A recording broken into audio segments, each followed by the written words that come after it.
votre bonheur est important. Ça ne sert à rien de gagner de l'argent sans en profiter pour son épanouissement personnel.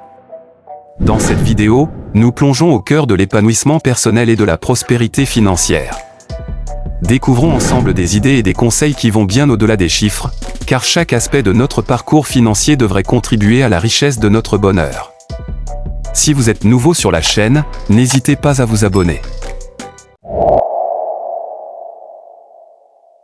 Dans cette recherche incessante d'efficacité financière, l'importance de se faire plaisir est souvent éclipsée.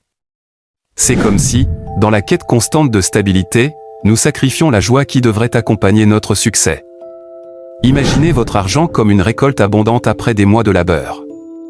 Oublier de se faire plaisir reviendrait à accumuler des trésors pour les laisser simplement en sommeil, perdant ainsi tout leur éclat. La pression quotidienne des obligations financières crée un tunnel où l'on oublie de célébrer le moment présent. Chaque euro devient un calcul minutieux, chaque dépense une décision stratégique. Mais au cœur de cette planification rigoureuse, la notion de se faire plaisir semble parfois perdue. Se faire plaisir, ce n'est pas simplement dépenser de l'argent. C'est un acte profond d'amour envers soi-même, une reconnaissance personnelle des défis surmontés et des succès remportés. Dans cette danse complexe entre les chiffres et les émotions, négliger cette dimension transforme notre relation avec l'argent en une transaction froide, dépourvue de la satisfaction profonde que procure le plaisir bien mérité. L'investissement dans notre bien-être émotionnel devrait être considéré comme aussi crucial que la gestion minutieuse de nos finances.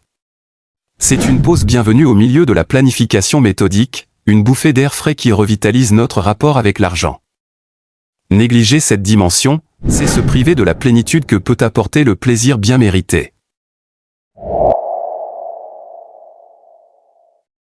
Il est fascinant de constater comment certains tombent dans cette spirale où chaque euro gagné devient prisonnier de la prévoyance future, oubliant le présent vibrant d'opportunités.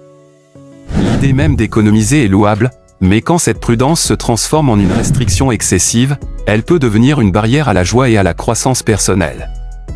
Certains voient l'épargne comme un moyen de se prémunir contre l'incertitude, mais trop d'épargne peut devenir une certitude de regrets futurs. La pression sociale et les normes dictent souvent que l'on devrait économiser autant que possible, mais à quel prix ? Quand la qualité de vie actuelle est sacrifiée sur l'autel de la sécurité future, il est temps de reconsidérer notre approche. L'épargne doit être équilibrée, une alliée et non une geôlière de notre bonheur présent. Bien que dans la vidéo précédente, j'ai mis en avant l'importance de dépenser son argent de manière intelligente, il est crucial de comprendre que l'investissement va au-delà de la simple gestion des dépenses. C'est une stratégie proactive qui peut faire fructifier nos ressources de manière significative. L'investissement intelligent ne se limite pas au seul marché boursier. Il s'étend également aux domaines intangibles de notre vie, tels que l'éducation, la santé et le bien-être. Considérer la croissance personnelle comme un investissement peut générer des dividendes durables, contribuant non seulement à notre prospérité financière, mais aussi à notre épanouissement global. Cependant, il est essentiel de faire la distinction entre investissement et prise de risques inconsidérés. La sagesse dans l'investissement réside dans la recherche d'opportunités équilibrées, tenant compte de notre tolérance au risque et alignée sur nos objectifs à long terme.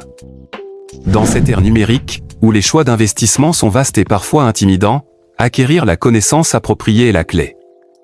Chacun peut devenir un investisseur éclairé en comprenant les différentes avenues d'investissement, en restant informé des tendances et en développant une perspective qui allie croissance financière et bien-être global. Alors que nous avançons dans notre parcours financier, il est inévitable de rencontrer des défis et des tentations qui pourraient compromettre nos efforts. C'est ici que la prévention des pièges financiers devient essentielle.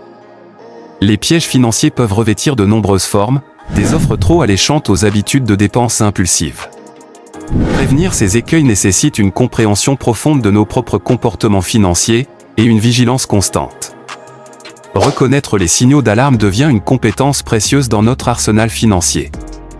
Les offres qui semblent trop belles pour être vraies, les impulsions d'achat déclenchées par des publicités persuasives, ou même les investissements promettant des rendements irréalistes, peuvent tous être des pièges potentiels. La vigilance constante implique également de rester informé des pratiques financières saines. il est crucial de garder un regard fixé sur l'horizon à venir. Cultiver une vision à long terme implique de définir des objectifs financiers clairs et durables.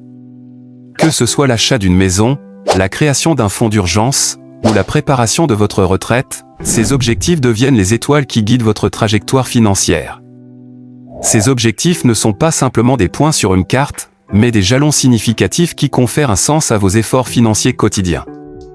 L'achat d'une maison peut symboliser la stabilité et la sécurité, la création d'un fonds d'urgence offre une bouée de sauvetage en cas de besoin, et la préparation de votre retraite représente la liberté de profiter des fruits de vos années d'efforts.